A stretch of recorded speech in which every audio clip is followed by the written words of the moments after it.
Hello everyone.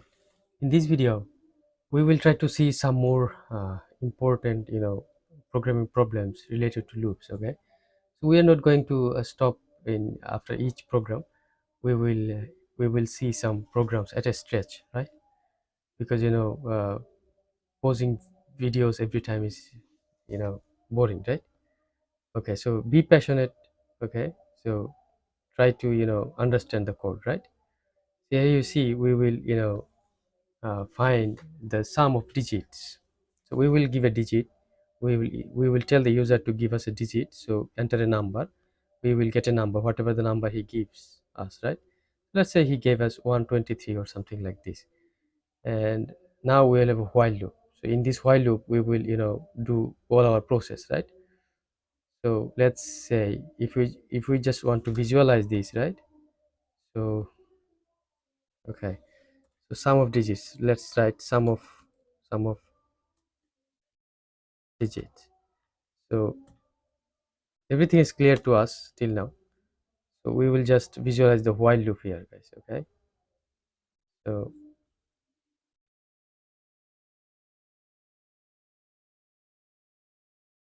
okay, so uh, here our number is 123. Let's say 123. So it's not equal to 0.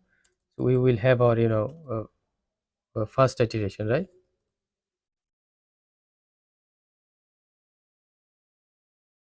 We will have our first iteration.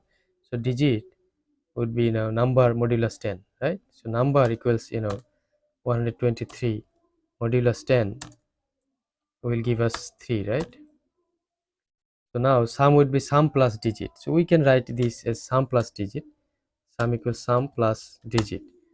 So sum would be, our sum would be, what is our sum? Sum is 0, right? Sum should be 0 here. So 0 plus 0 plus digit is, digit is 3, right? I'm sorry guys, it's 3. So we will get 3. And number would be, number divided by 10, right? So we can write this for our convenience, guys. Number divided by 10, and number is 123 divided by 10 means 20, right? 12. Okay, so because 12 multiplied by 10 equals 120 and 3 would be the rest. Anyway, so in our second iteration, what we get, guys? We get 12 not equal 0, yes, and we get second iteration here. Second iteration, so digit would be 12 modulus 10 equals 2, right?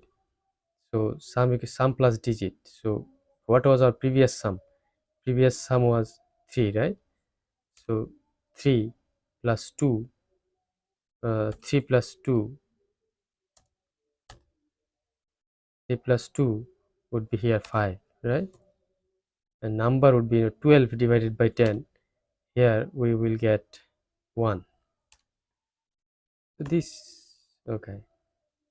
So now we will have another while loop, guys, another iteration, because we still have 1. So here will 1 modulus 10 would be 1, guys, right? Because 10 doesn't go in 1.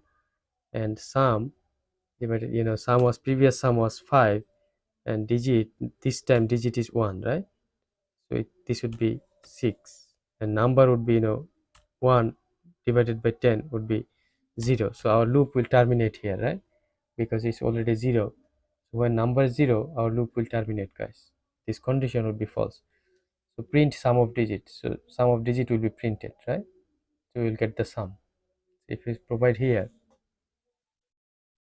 123, sorry, 123, we'll get 6, guys. So this is what we got, right? I hope you understand, guys. And we will go to our next program, that is GCD using loops, right? So we will try to get GCD with loops. So if you see in this program, we are saying that enter two numbers. So user will give us two numbers, right? A and B, and these numbers will be stored in this, and we are assuming that GCD is 1. So that means 1 is the highest number, greatest number to divide both of them.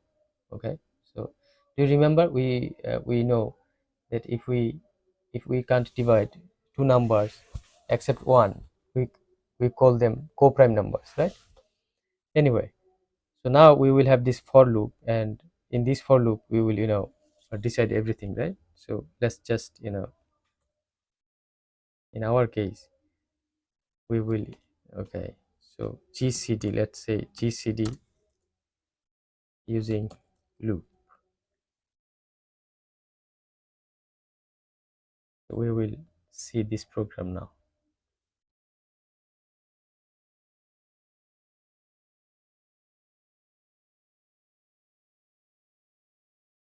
Okay, so here uh, I starts from 1 and I is less than or equal to a, and I is less than or equal to b. Let's say we provided a as uh, 30, b as 20, right?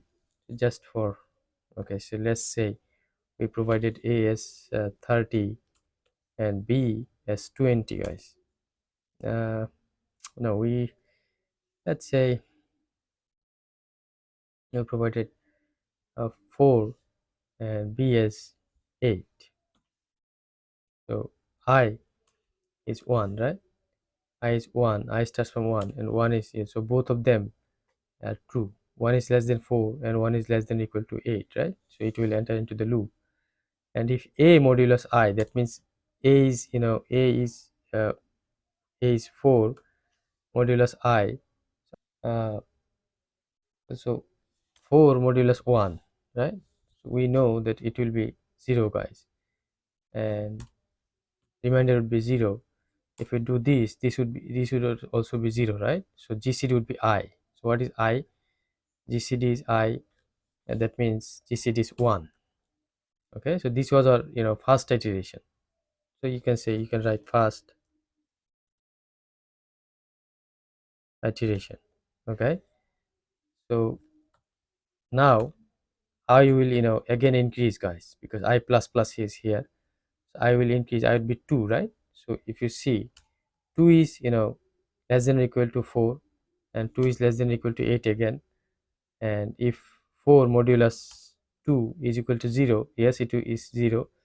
And if you do this is also 0, so this both of the end condition is true. So now gcd is true, right?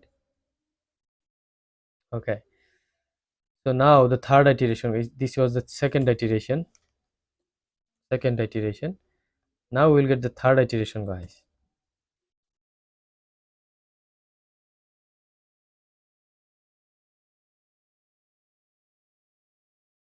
Third iteration, I will increase. Okay, so here I was 2 and here I would be 3. Okay, so 3 is less than 4, that's true, and 3 is less than 8, that is also true. And if we do this is not true, guys. Okay, so we can't enter into the loop for 3, right? So you know let's say can't enter, guys. So in the fourth iteration,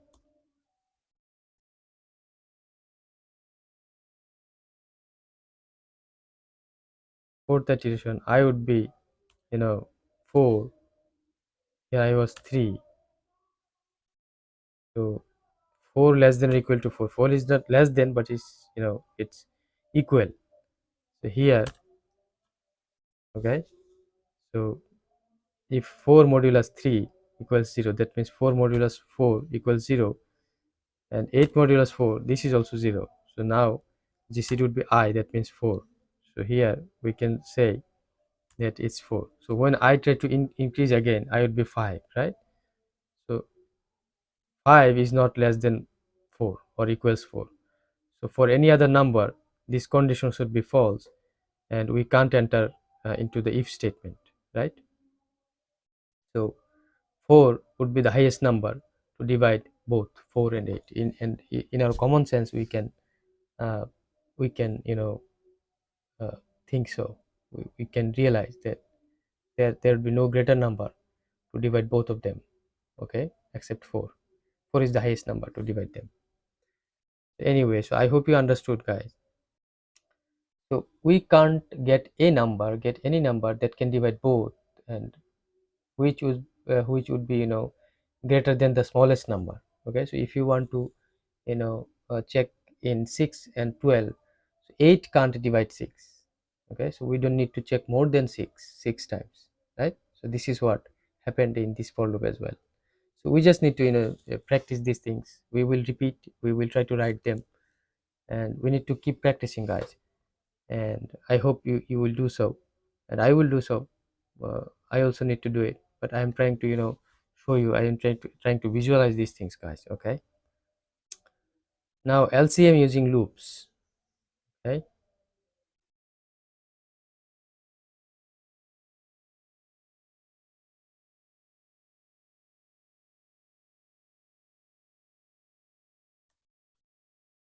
you see here, we are saying the user enter two numbers, so we get two numbers. Now LCM is A greater than B, so this is our statement here. A would be greater than B. If A is greater than B, then LCM is going to be A.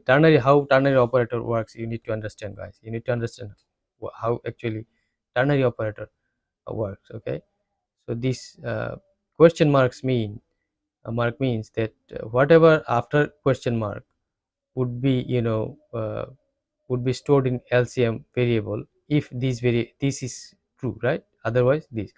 So A greater than B, whatever A is provided by the user. Let's say he provided 30 as A, and 20 as B, right? So A is definitely greater than B, then A would be stored in the LCM. Otherwise B would be stored in the LCM, right? So any of the number, okay, so either of the number, at least, I mean, one number will definitely be stored in LCM, whatever it is. Okay, while 1, if LCM modulus A equals 0 and LCM modulus B equals 0, right? If that number can divide both, then LCM of, these would be uh, the number here, right? and and it will break if it can. Otherwise LCM would be, plus plus. That means LCM would increase, right? So let's say we will just check for very small numbers like 4 and 8, right? So let's say if our code works. So if LCM, let's say LCM, okay, so let's say we provided A as 8 and B as 4, right? So let's copy this line too. Okay, so we provided, let's say, 8 and B as 4, and so, A would be 8 and B, so uh, finally our 8 would be stored, right? Because 8 is the greater number, and our condition also says that if 8 is greater than 4, then store 8 in the LCM, right? So we will get 8 here. So if while 1, okay, so I hope you understand what while 1 means. Okay, so while 1 means when it's true, right? So LCM is, LCM is 8 here, and A is 8, right?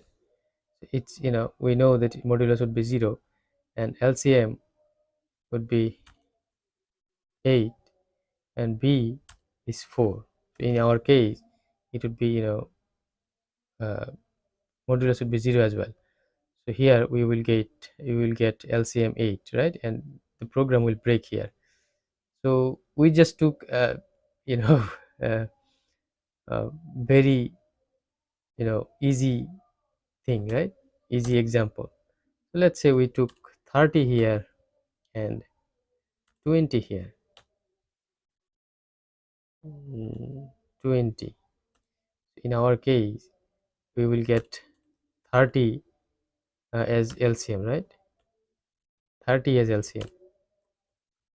So while 1 30 modulus 30 modulus 20, right?